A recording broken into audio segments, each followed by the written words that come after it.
Hello దోస్తులు, ఈరోజు most happening ప్లేస్కి వచ్చాను. అదే కాన్ఫీ.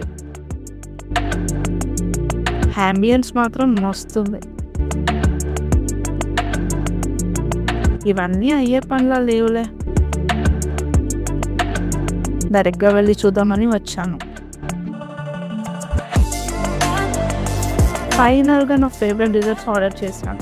మళ్ళీ ఇంకో లుక్ వేద్దామని చూస్తున్నాం.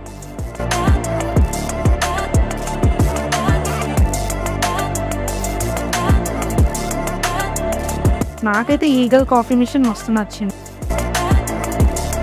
ఈ గ్యాప్లో నేను ఆర్డర్ చేసిన chocolate caramel sandwich and తిరామిసు pastries వచ్చాయి. శాండ్విచ్ అయితే మస్తుంది. ఇందులో ఆల్కహాల్ కూడా ఉంది. పేస్ట్రీ కూడా ఎన్ని ఉంది. ఇంతలో పెరి పెరి ఫ్రైస్ కూడా వచ్చాయి. ఫ్రైస్ అయితే స్పైసీ అండ్ క్రిస్పీగా బాగున్నాయి. దోస్తులు జర ఫాలో కొట్టుర్రి.